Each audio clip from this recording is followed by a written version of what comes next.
मेरे प्यारे दोस्तों, बहनों और काशिफ वॉइस को सुनने वालों, अस्सलाम वालेकुम। मैं हूं मोहम्मद काशिफ और आप देख रहे हैं काशिफ वॉइस चैनल। दोस्तों, ऐसा शख्स जो अपनी शहवत पर काबू ना रख पाता हो, इसके लिए हुक्म है कि वो रोजे की हालत में अपनी बीवी के पास ना जाए और यहाँ तक कि बोसो किनार से भी बचता रहे।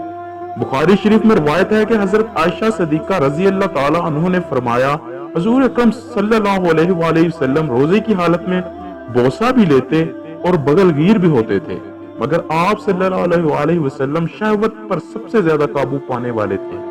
बस इससे साबित हुआ कि रोजे की हालत में अपनी बीवी से बोसो किनार करने से रोजा रुखसत ना होगा, मगर शर्त यह है कि जैसे अम्मा आयशा सिद्दीका रजी अल्लाह ताला अन्हा ने फरमाया कि हुजूर अकरम सल्लल्लाहु अलैहि वसल्लम तुम में से सबसे ज्यादा शहवत पर काबू रखने वाले थे।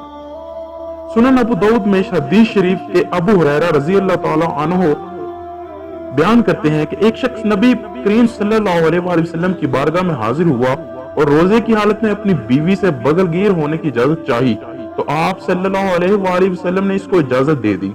फिर कुछ ही देर बाद एक और शख्स यही सवाल लेकर आया, तो आप सल्लल्लाहु अलैहि वसल्लम ने इसको मना फरमा दिया। बाद में अबू हुरैरा फरमाते हैं कि जिसको इजाजत दी गई वो बूढ़ा शख्स था और जिसको मना किया गया वो जवान था।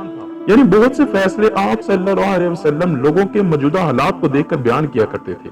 चनाचा दोनों अहादीस से ये वाज़ेह हो गया कि असल मसला रोजे की हुर्मत का है कि रोजे की हुर्मत को नुकसान नहीं पहुंचना चाहिए, कि अगर कोई साहिब शहवत पर काबू ना पा सके और बोसो किनार की वजह से इसका रोजा रुखसत हो गया तो सख्त गुनाह का मर्तकब ठहरेगा।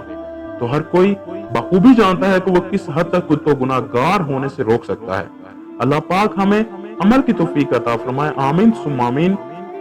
अल्लाह से दुआ है कि वो हमें अपने बुजुर्गों का अदब करने वाला बनाए और हमारा खात्मा ईमान पर फरमाए, आमीन बरहमतिका या अर्रहमान रहीम। हम आप तक इस्लामी वाक़ियात, हकायात और क़िस्सुल अंबिया रोजाना की बुनियाद पर ला रहे हैं। बराए करम इनको फैलाने में हमारी मदद करें और हमारे चैनल को सब्सक्राइब करें।